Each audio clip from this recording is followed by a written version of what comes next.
Hello everyone. जब भी कोई इंसान अपना चश्मा उतरवाने के लिए किसी आई डॉक्टर के पास जाता है, किसी हॉस्पिटल में जाता है, तो उसके सर्जरीज़ के बहुत सारे फैंसी नेम बताए जाते हैं और उन नामों के आधार पर आप कभी कभी खुद भी कंफ्यूज हो जाते हैं कि ये कौन सी सर्जरी थी, या ये बेटर है या मेरे लिए वो बेटर है।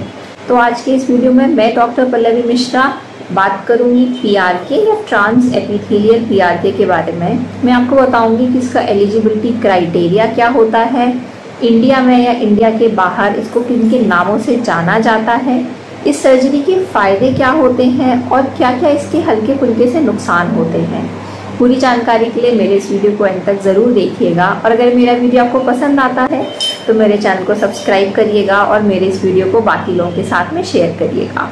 तो चलिए बिना समय गंवाए शुरू करते हैं आज का ये वीडियो। तो अगर हम ट्रांस एपिथेलियल पीआरके की बात करें तो ये बात आपको समझनी पड़ेगी कि ये एक लेज़र आई सर्जरी है जो चश्मा हटाने के लिए की जाती है। फिर डिपेंडिंग अपॉन कि कौन सी कंपनी का लेज़र इस्तेमाल हो रहा है, अगर हम एल्कॉन का EX500 इस्तेमाल करते हैं तो इसको नाम दिया जाता है स्ट्रीमलाइट या फिर एपिकंट्यूरा। ये एपिकंट्यूरा नाम आपने बहुत ज़्यादा सुना होगा। और अगर आप शॉइन कंपनी का एमेरिस 1050 इस्तेमाल होता है तो इसका नाम होता है स्मार्ट सर्फ।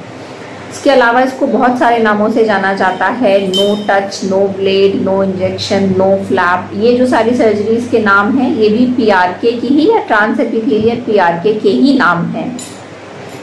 अब एक बात मैं आपको और बताना चाहूँगी कि trans epithelial PRK in itself एक सर्जरी है या पीआरके है। देखिए, पीआरके को हम दो तरीके से कर सकते हैं। अगर हम ऊपर की परत को हटाने के लिए किसी केमिकल का इस्तेमाल करते हैं, जैसे अल्कोहल का इस्तेमाल करते हैं, तो वो कन्वेंशनल पीआरके है। और अगर हम ऊपर की परत को हटाने के लिए किसी लेज़र का इस्तेमाल करते हैं तो वो ट्रांस एपिथेलियल पीआरके है।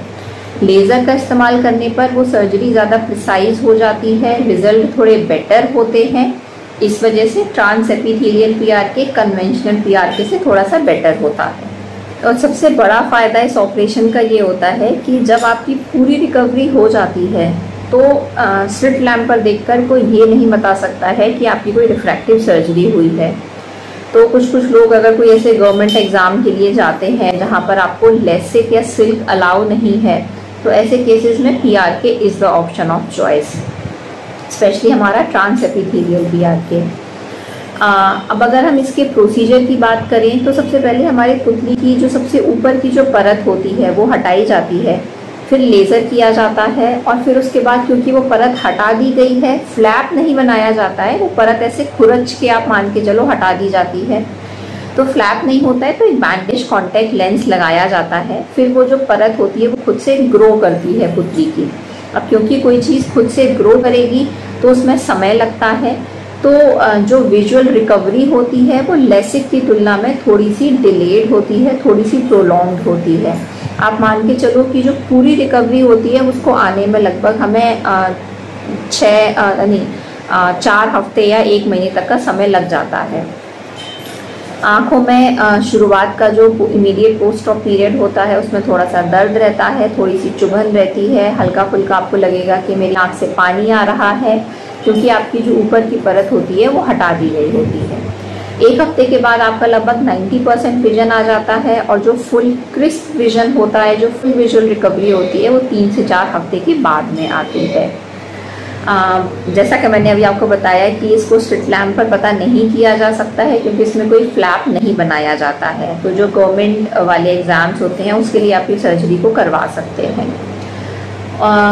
इसके अलावा अगर आप, क्योंकि इसमें कोई फ्लैप नहीं होता है, तो इससे हमारी जो पुतली होती है, जो हमारी कॉर्निया होती है, उसकी स्ट्रेंथ जैसी की तैसी रहती है। तो आप इसको, अगर आप कोई कॉम्बैट स्पोर्ट्स में हैं, कोई कॉम्बैट प्रोफेशन है, तो उस केसेस में आप ये सर्जरी करवा सकते हैं। इस सर्जरी के कुछ लिमिटेशंस भी होते हैं, जैसे कि अगर आपका मायोपिया 7 डायप्टर से ज़्यादा का है तो ये सर्जरी जनरली नहीं की जाती है। हाइपरमेट्रोपिया के लिए अधिकतर ये सर्जरी नहीं की जाती है, लेकिन कुछ लोग 3 डायप्टर तक के हाइपरमेट्रोपिया के लिए इस ऑपरेशन को करते हैं। 2.5 से लेकर 3 तक के सिलेंडर का नंबर या एस्टिग्मेटिज्म को भी इस सर्जरी की सहायता से सही किया जा सकता है।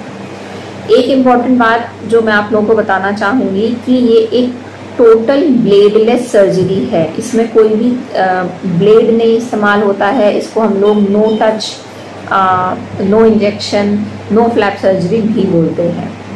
तो अगर आपको PRK या ट्रांस एपिथेलियल PRK के बारे में कोई भी जानकारी चाहते हैं तो आप मुझे नीचे कमेंट बॉक्स में मैसेज कर सकते हैं, या फिर अगर आप आँख की बीमारी के संबंध में कोई जानकारी चाहते हैं तो भी आप मुझे नीचे कमेंट बॉक्स में मैसेज कर सकते हैं। मिलते हैं अगले वीडियो में, तब तक के लिए अपना ध्यान रखिए, अपनी आँखों का ध्यान रखिए। जय हिंद।